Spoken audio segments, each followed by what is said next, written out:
ये बारिशों का मौसम है और इस मौसम में कॉकटेल्स जो है वो अपने अंडे छोड़ देते हैं अक्सर, या बच्चों को पालना छोड़ देते हैं, या कॉकटेल मरना शुरू हो जाते हैं। तीनों चीज़ होती हैं। इनसे बचना कैसे और इस मौसम में आपने क्या करना है?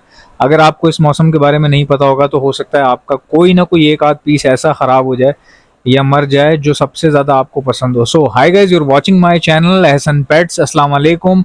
मैं हूं एहसन ज़फ़र, कराची पाकिस्तान से। कॉकटेल हमेशा से मेरी पहली मोहब्बत, और आज हम बात भी कर रहे हैं कॉकटेल ही के बारे में। कई लोग कह रहे हैं कि हमारे कॉकटेल जो है वो अंडे दिए थे लेकिन अंडे छोड़ के अब वो हट गए हैं वहाँ से, अंडों पे बैठ नहीं रहे। तो ये बिल्कुल नॉर्मल सी चीज़ है, बारिश का मौसम है और ये सीज़न भी नहीं है इस वक्त अगर देखा जाए। वैसे all over the year season होता है, लेकिन जब बहुत ज़्यादा तपिश पड़ती है या बहुत ज़्यादा ठंड होती है, उन 2 महीनों में जो है वो रोक लिया जाता है खाली। ये अंडों से ये खुद ही उड़ जाते हैं। अभी इस मौसम में जो है बारिश का मौसम है, आपको पता है हब्स बहुत ज़्यादा है, बहुत ज़्यादा ह्यूमिडिटी भी आगे पीछे बहुत तेज़ी से हो रही है। तो ऐसे में कॉकटेल अगर अपने अंडों को छोड़ के उड़ जाए तो इसमें कोई हैरानी वाली बात नहीं है और आपके लिए भी परेशानी नहीं है। आप देखें, अगर वो नहीं बैठ रहे तो अंडों को फेंक सकते हैं आप, या फिर शफल कर सकते हैं। अगर कोई जोड़ा बैठ रहा है तो उसके नीचे रख दें, और अगर नहीं है तो फिर फेंक दें, ज़ाया कर दें। अब फेंकने के बाद बंदा ये सोचता है कि मेरे कॉकटेल दोबारा कब ब्रीड करेंगे। भाई दोबारा आपने लेनी ही नहीं है ना ब्रीड, आप बॉक्स निकाल दें। इस मौसम में आपने ब्रीड लेनी ही नहीं है, वरना आपका बर्ड जो है वो मर भी सकता है, ख़राब भी हो सकता है और कमज़ोर भी हो सकता है। अच्छा, अब बात करते हैं जी बच्चों को अगर नहीं पाल रहे कॉकटेल, तो सेम चीज़ है।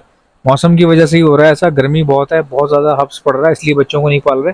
तो आपने क्या करना है, दो चीज़ें हो सकती हैं, या तो बच्चों को आप फॉस्टर कर देंगे, फॉस्टर नहीं कर सकते तो आप हैंड फीड पे उठाएंगे। हैंड फीड पे उठाने के बहुत सारे तरीके हैं। एक ये कि हैंड फीड पे उठाया बच्चा, हैंड फीड कराई और वापस बॉक्स में ही डाल दिया, यानी कि जब भी आप हैंड फीड करवाते हैं, करवाने के बाद बॉक्स में ही पेरेंट्स के साथ छोड़ देते हैं, एक ये तरीका है। दूसरा तरीका ये है कि आप मुकम्मल तौर पे उठा लें अपने पास, अगर आपके पास टाइम है तो।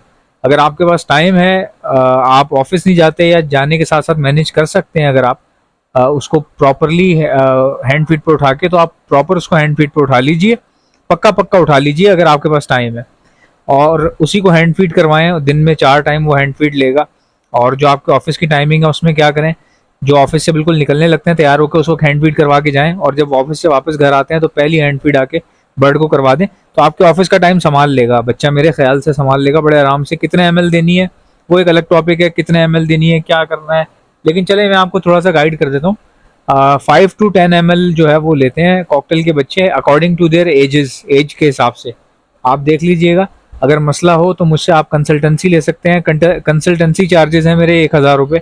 आप मुझसे कॉल पे पूछ सकते हैं, बात कर सकते हैं, अगर कोई इन केस के बहुत ज़्यादा इमरजेंसी है तो।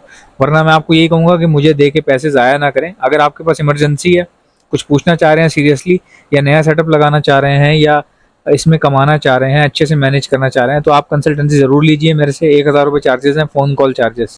अब बात करते हैं, अगर आपके पास टाइम नहीं है फिर भी हैंड फीड करवानी पड़ रही है, तो हैंड फीड करवा के वापस बॉक्स में डालें, ताकि क्या पता पेरेंट्स जो है वो एक आध टाइम का फीड करवा दें बच्चों को। तो इससे ये होगा कि पेरेंट्स भी जो है वो कंफर्टेबल रहेंगे और आपको भी इतनी ज़्यादा स्ट्रगल नहीं करनी पड़ेगी। तो ये तरीका हो गया। अच्छा, इसके अलावा क्या इस टाइम पे ब्रीड लेनी चाहिए? भाई बारिश का मौसम है, बहुत तपिश है, हब्स बहुत ज़्यादा है बिल्कुल।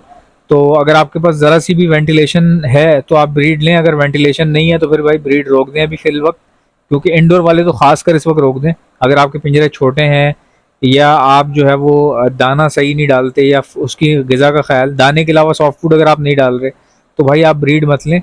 और कई लोग कहते हैं इस मौसम में सॉफ्ट फूड मत डालें, बड़ी जल्दी ख़राब हो जाता है, ऐसे हो जाता है, वैसे हो जाता है। कॉकटेल जो है ना बगैर सॉफ्ट फूड के रहता ही नहीं है, ये याद रखिएगा। दाना ये खाते ही नहीं है, बहुत कम खाता है दाना कॉकटेल, सबको पता है इस बात का। ये सॉफ्ट फूड बहुत ज़्यादा शौक से खाते हैं। भले 2 चम्मच सॉफ्ट फूड दें, लेकिन एटलीस्ट ज़रूर दें इनको, ये देना बहुत ज़रूरी है, इसके बगैर इनकी सेहत ख़राब हो सकती है। और इस मौसम में जो है वो बारीक कंगनियों का इस्तेमाल करें, लाल बारीक कंगनी और बारीक कंगनी का इस्तेमाल करें। मोटी कंगनी भी आप इस्तेमाल कर सकते हैं। मैं आपको दाने का कॉम्बिनेशन बता देता हूँ। लाल बारीक कंगनी, मोटी कंगनी, कैनरी सीड, लाल चावल, बहुत ही कम से लाल चावल आपने डालने हैं, और जई जो है वो मिक्स ज़रूर करें अपने पास, और जई मिक्स करवा लें दाने में। और अगर अलग से देना चाहते हैं तो अलग से भी दे सकते हैं आप, अलग से पैकेट में बनवा लें, और वो मुट्ठी भर के जो है पिंजरे में डाल दिया करें जई, ताकि ये आराम से खाएं और अपनी अच्छी सेहत बनाएं।